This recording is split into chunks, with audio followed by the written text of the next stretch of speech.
Olá!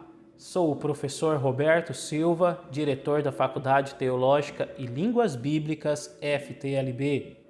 É um grande prazer poder estar compartilhando com você um pouco mais de conhecimento, interagindo em mais uma temática do nosso Enquetes Teológicas como FTLB, que neste sábado trabalhou um tema super interessante chamado de Inquisição Protestante. Talvez você nunca ouviu falar disso, pois é um tema onde se estuda o cristianismo medieval está muito vinculado ao cristianismo católico, mas também ocorrera Inquisição Protestante. Antes de adentrarmos neste tema, você que não é inscrito no canal, se inscreva no canal, dê um like, compartilhe, ajude o canal a estar sempre produzindo mais estudos para alcançar você, estudante da área teológica, cientista da religião e outras áreas do saber. Estamos juntos, ok? Bem, aos nossos alunos do curso básico, médio, bacharel em teologia, hebraico, aramaico e grego, e a todos que estão conosco nos seminários temáticos mensais, cursos presenciais ou à distância, segue aí o meu abraço. E o fone, né? Quer saber mais dos nossos cursos? É o 11 9 70 98 42 32. Indo para o nosso tema, Inquisição Protestante. Quando falamos de Inquisição, estamos falando de um tribunal religioso que tem o objetivo de punir ou de julgar questões relacionadas à dogmática cristã. Entre o século XIII e o século XV, isso foi muito normal no cristianismo católico, Inquisição espanhola e muitas outras.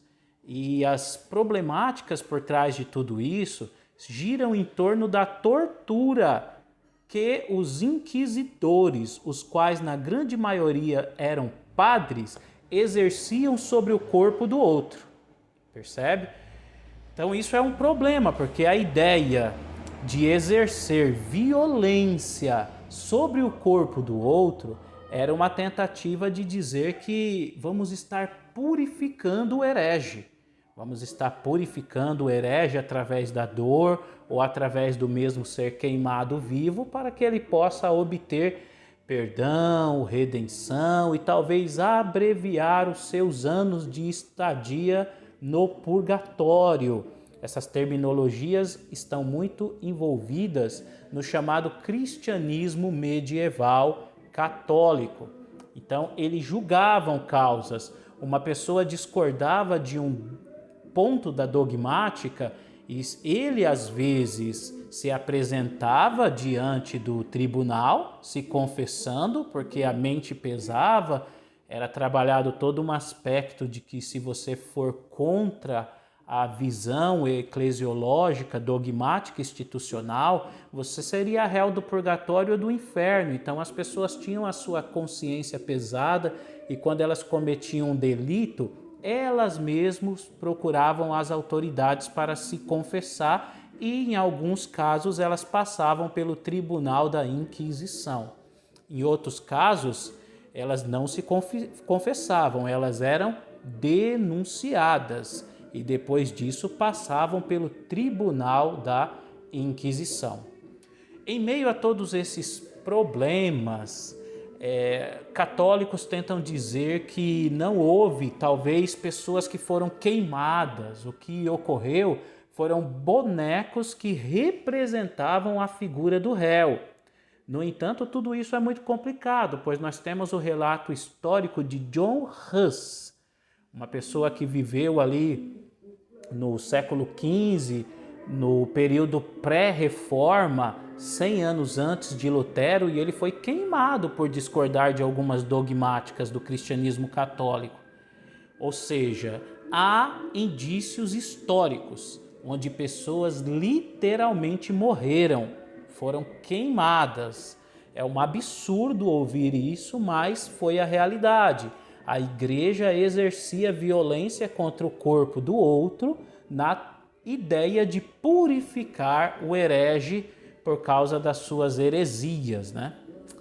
Enfim, queridos, também não podemos jogar toda a severidade da tortura da Inquisição somente no cristianismo católico, porque protestantes fizeram isso também.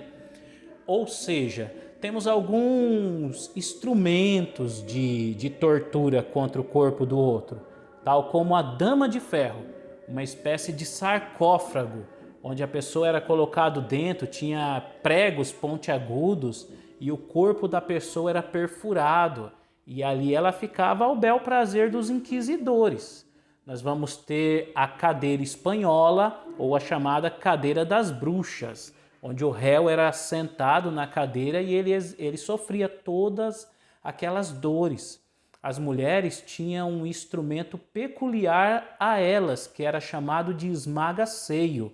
O inquisidor pegava a manivela e ia girando e o seio da mulher ia sendo esmagado. Se ela fosse acusada de bruxaria, pacto com o demônio, se ela fosse acusada de herege. Então a igreja nesse período medieval ela tinha muita força, ou seja, até mesmo os reis, eles precisavam estar nos cultos dominicais, participar das suas eucaristias, com medo talvez de ter os seus bens confiscados, o seu trono retirado.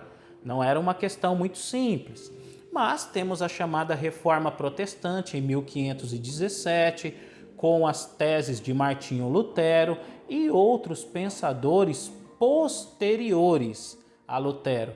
Tudo isso é muito interessante porque alguns destes pensadores, com o crescimento do protestantismo, eles também vão aderir a métodos violentos e assassinos contra o corpo de outras pessoas consideradas hereges por eles. Então isso também, infelizmente, ocorreu no cristianismo protestante e no cristianismo católico. Hoje, temos talvez outras formas de inquisição no meio pentecostal, no meio neopentecostal, mas fica para um outro momento que estivermos falando propriamente desses grupos cristãos. Eu estou aqui com um texto. Esse texto é um artigo que está publicado, você pode ter acesso a ele, ele está publicado na internet. O texto se chama A Inquisição Protestante, de Max Botelho. Max Botelho, vocês podem ter acesso ao texto. E eu quero ler aqui algumas coisas que ele pontua a respeito de João Calvino, que foi o ícone da Reforma Protestante e do Calvinismo, né? João Calvino, 1909, 1564, reformador francês, refugiado na Suíça e inspirador do presbiterianismo, defendeu com mãos de ferro suas ideias, sua doutrina tornou-se lei, e aquele que ousasse levantar a mais leve objeção sobre ela, sem demora conheceria o cárcere, o exílio ou a fogueira. Então o autor ele menciona que na época de Calvino, aqueles que fossem contra os dogmas estabelecidos por Calvino, ele sofreria danos, ele sofreria prisões, ele sofreria fogueira, ele sofreria também crueldades que envolvem aquelas práticas de tortura que o próprio cristianismo medieval efetuara. Estamos falando de protestantismo, o pai do futuro movimento presbiteriano, ok? Bem, continuando aqui com o autor, ele diz que nos 5 primeiros anos de denominação calvinista, 13 pessoas foram enforcadas, 10 foram decapitadas, 35 queimadas vivas e 76 exiladas. Ele cita aqui o autor Zwingli, de 1956. Ele continua dizendo: as excomunhões, por sua vez, subiram de 80 no quadriênio de 1551 a 1554 para cerca de 300 só no ano de 1559. Aí ele cita Seffner, 1993, ou seja, subiu muito, né, as execuções para com as pessoas que eles consideravam hereges. Continuando. O ritual de excomunhão era sinistro e tinha a intenção de amedrontar e amaldiçoar o pobre, infeliz que ousasse questionar uma imposição dogmática. Isso é bem característico, né? Tanto da Inquisição católica como protestante. Questionou o dogma estabelecido, será perseguido, será preso, será queimado, será torturado. E aí, se você vivesse no cristianismo medieval e você não concordasse com a perpétua virgindade de Maria? Inquisição. Se você não concordasse com a oração pelos mortos? Inquisição. Se você não concordasse com a Trindade? Inquisição. Ah, mas você está ali vivendo na época de Calvino e não concordasse com o dogma da predestinação? Inquisição. Ou seja, não tem direito de pensar. E nós temos uma hermenêutica vinculada a uma dogmática local, uma dogmática presbiteriana, uma dogmática luterana, uma dogmática católica, ou seja, é uma manipulação teológica funilando a mesma em uma concepção eclesiológica do meio. Pensou fora, está sujeito a passar pela Inquisição e pelo Tribunal de Tortura. Mais algumas questões. Vamos lá. Código de conduta calvinista. Quis o puritano e fanático Calvino que seus discípulos tivessem o mesmo comportamento que ele. Era espontâneo e natural. Impôs para isso um dranáquico código de conduta que suprime toda e qualquer forma de lazer. O fiel deveria pautar sua vida tendo como foco unicamente o trabalho religioso. Então ele destaca aqui que o fiel não podia rir, brincar, dançar, não podia ter imagens. Se o fiel não fosse ao culto no domingo, os policiais iam até a sua residência tentar descobrir por que o mesmo faltou no culto de domingo. Então tinha toda uma opressão por trás, porque ele poderia ser considerado de herege e ele poderia ser levado à prisão, à açoite, à tortura e muitas vezes até à morte por não ter participado dos cultos dominicais e etc. O autor ele ainda destaca algumas coisas aqui, já estamos caminhando para o final. Os vestidos das mulheres eram examinados para ver se estavam de acordo com a decência da época.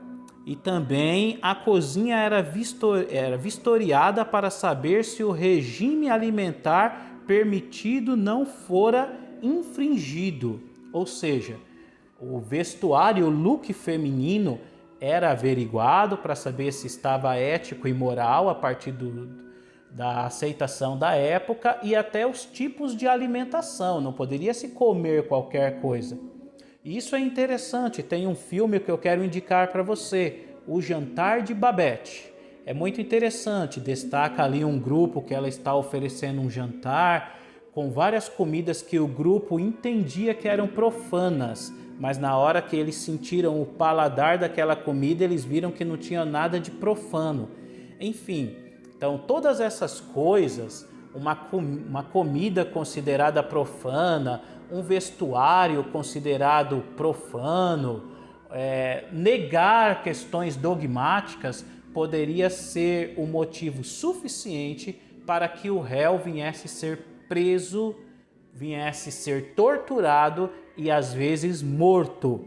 Isso na chamada Inquisição Protestante, que não foi só com João Calvino, nós temos isso em Lutero, nós temos isso no século XVII e muito mais.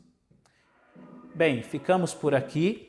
que você possa aprofundar este tema e estar aí conosco nos Enquetes Teológicas. Uma boa tarde a você e que o Criador te abençoe.